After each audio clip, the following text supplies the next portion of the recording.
Welcome to the Bitcoin Basics podcast with your hosts, Faris and Gordon from CoinCompass.com, enabling you to safely buy and securely store your Bitcoins. All resources are in the show notes and description, including our disclaimer. Visit BitcoinBasicsPodcast.com to subscribe and discover other free content. Hello, everyone, and welcome to another Bitcoin Basics podcast with your host, Gordon. That's me, and I have Faris with me as well. Before we get started, let's do our proof of recording. The current price of Bitcoin is $35,020. That's on January the 10th, 2021. And the current block height of Bitcoin, or block number, is 665,677. If you have no idea what I'm talking about, have a look at the description in the show notes. Faris, we have a very good question today. Before we get stuck into it, how about I just go ahead and play it?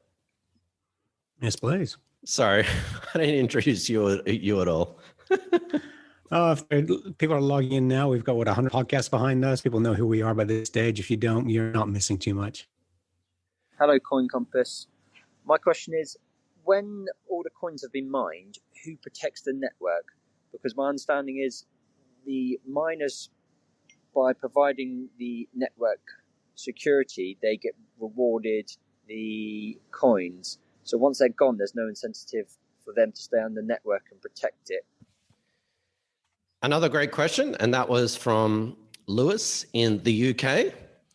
Faris, do you want to answer that first? Yeah, I'll give the generic book cover, and we'll get you, our tech guy, to go into a lot more detail, our blockchain experts. So this is what I really like about Bitcoin coming from an economics perspective, is the supply and demand, in that Bitcoin is capped in supply. And this is brilliant. Whoever Satoshi Nakamoto is, and I believe they're a group of people that created Bitcoin, was the way they worked out how Bitcoins are mined. And by mined, in essence, how they're created. So they're released onto the network in every block. So originally, when Bitcoin first came out, it was 100 Bitcoins per block.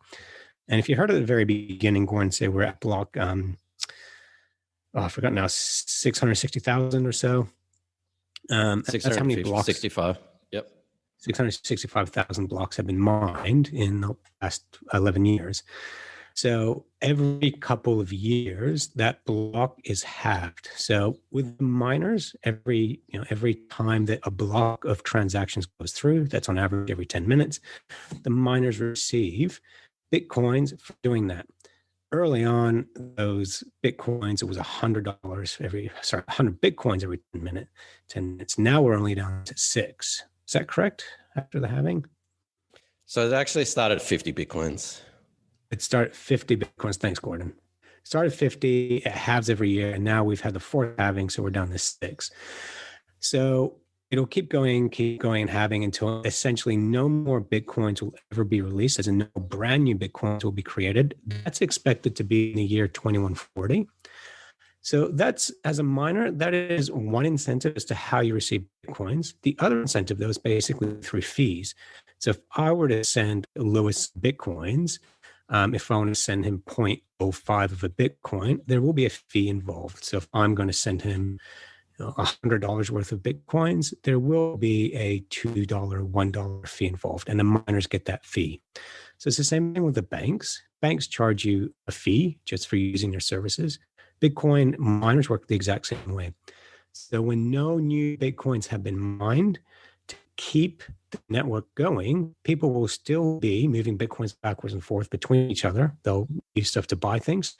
And that's where miners will continue to make money, continue to make Bitcoins, is off the fees, not the no longer available newly minted Bitcoins. Well said, Faris.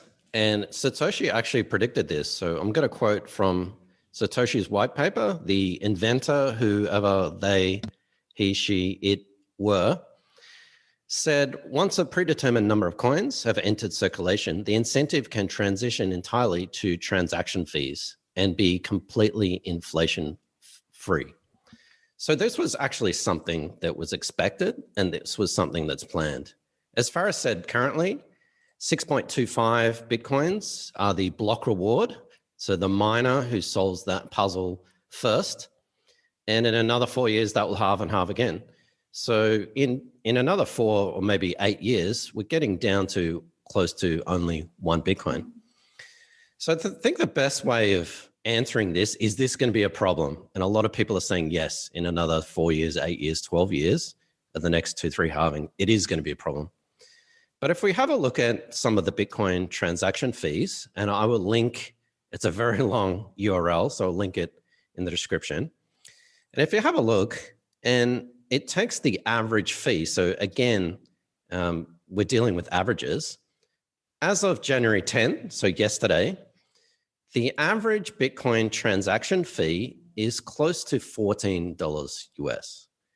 And if you just compare that to a month ago, say December 11 or December 10, that was back down at $4. So it's actually tripled in the space of just 1 month. So a lot of people are freaking out about fees and how the fees are going to be so low, whatever. Well, if the Bitcoin fees have tripled in 1 month, can you imagine what the Bitcoin fees are going to be in 4 years, 8 years, 12 years, 50 years time? So I really don't think that is going to be a concern. The fees are going to outweigh any block reward anyway. So this was all planned. It was all predicted. And as Lewis said, what's the incentive? Well, the incentive, as Faris said, is fees. Hash rate, which is the Bitcoin mining power, goes up. Bitcoin price goes up, fees go up. And that's a really good point, Gordon. One thing I do want to provide detail for is the reason the fees have been going up is because the price is going up. So it's not that fees are just going up on their own. It's the percentage is probably staying the same, but the dollar per Bitcoin is so much higher now. So that's why the fees are higher, because, it wasn't that long ago we were sub $20,000 per Bitcoin, whereas now we are closing in on $40,000 again. And we've found this with the halvening. So every time we come out to a halvening, people do realize, OMG, there's fewer and fewer Bitcoins that are going to be in supply. And this increases the froth where people just go, I have to get in, I have to buy my Bitcoins. There's no longer going to be any more created. And people actually still believe you have to buy a whole Bitcoin. So when we talk about $17, that could be because people are actually going in and buying an entire Bitcoin at 35 grand. And this is what we find around halvenings is that more and more people are buying Bitcoin, more and more transactions, and it's the greater transactions that lead to the greater fees. Couldn't have said it better myself, Faris. And my last point on that is that once Bitcoin becomes, and it won't fully, a closed economy, or at least a semi-closed one, you have a lot more transactions from merchants, goods and services, and those fees kind of become like taxes. So when you pay your 3% MasterCard and whatnot, then that's basically what happens with the Bitcoin network. And as more merchants get on board, and no, I'm not talking about tomorrow or next year, perhaps in the distant future, those fees will actually become quite significant. And I would assume that miners are actually going to make more from fees than they would with the normal block reward every 10 minutes. But it wouldn't be an episode, Faris, unless I played devil's advocate. Lightning Network and Liquid Network and all these what we call side chains. So they're not other coins or other blockchains. They're sort of things that sit on top or surrounding Bitcoin.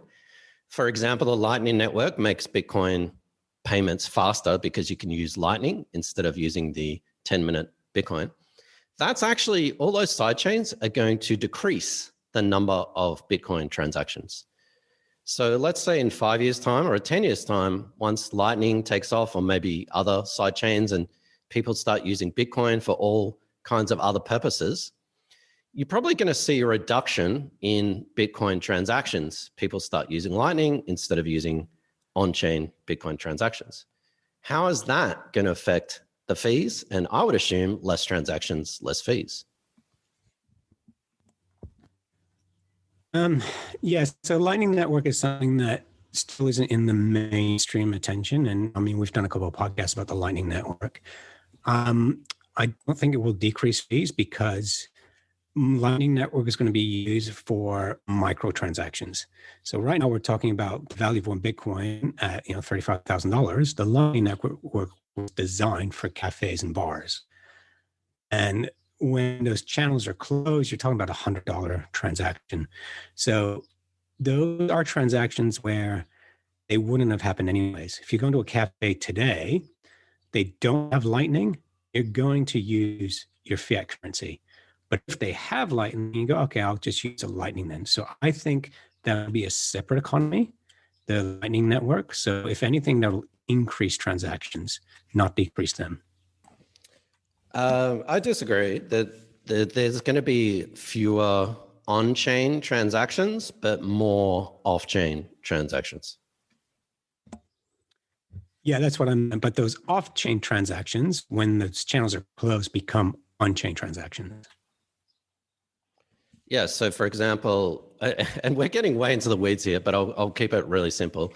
If you do a Lightning payment between yourself and a coffee shop or a bar, whatever, you might make 100 transactions over a period of time. But in terms of on-chain transactions, that's just one transaction to the Lightning Network and one transaction from the Lightning Network. And as the Lightning Network gets more and more complicated, you might not even have other people do separate transactions to and from the Lightning Network. They just stay in the Lightning Network. So a normal transaction to buy something would have been one transaction, but with, say, 10 people or 20 people or 100 people buying stuff, that's still going to be one transaction. No, I agree. So what it's actually doing then? So right now, people buying Bitcoin are, in my opinion, still buying Bitcoin as a store of value. They're not buying Bitcoin thinking I'm going to use it down at my cafe or my restaurant. So when we have Lightning available, then that's going to change people's mentality to, I can buy Bitcoin as a store of value and I can now use it. So rather than just holding onto their Bitcoins, they may be further inclined to spend it. So I think it will increase transactions, not decrease them. Yeah, it might be. I think it actually will decrease transactions, but it doesn't matter. A lot of people are get into Bitcoin without actually having Bitcoin. So a lot of people are going to start buying Bitcoin, and I'm not talking tomorrow, could be 5-10 years, by actually using Lightning in the back end and actually being able to get into the Lightning Network without actually buying Bitcoin in the first place. But I think what's going to start to happen is once merchants and exchanges and other institutions start to pour into Bitcoin, which it looks like they're sort of starting to do now, they're going to sort of take over mining. There will always be people mining and individuals mining. But for example, let's say Amazon, and I don't think they probably will, but you never know, start accepting Bitcoin. Well, they're not going to rely on a third party to do the mining and verification of their transactions. So if Amazon starts accepting Bitcoin, Amazon becomes a Bitcoin miner and Google becomes a Bitcoin miner and all these other corporations and become Bitcoin miners as well. So I think that I think we can argue whether transactions are going to get higher or lower. I don't think that really matters. The price of Bitcoin is going to continue to grow. The Bitcoin hash power or the Bitcoin mining power is going to continue to grow. And even if there are less transactions, the fees for each transaction in basic economics will grow accordingly as other corporations and businesses get into the economy. Yep, I agree with that entirely. I think we've answered your question and then some, Lewis. So our apologies if we go off track into the weeds. Great question. Nothing to worry about. And if you're alive in 2140 and Bitcoin network is struggling because no one's mining it, ask us another question. That's presuming we're around in 2140. Thanks, Lewis. Thanks, everyone. If you have a question, go to coincompass.com/ask. We will answer on the show like this. And if you're looking to other resources, go to bitcoinbasicspodcast.com. We have all our platforms there, podcast, YouTube channel, and other playlists, and all the resources that you need to expand your Bitcoin knowledge. Thanks, Faris. And thank you, Lewis. Thanks for watching or listening.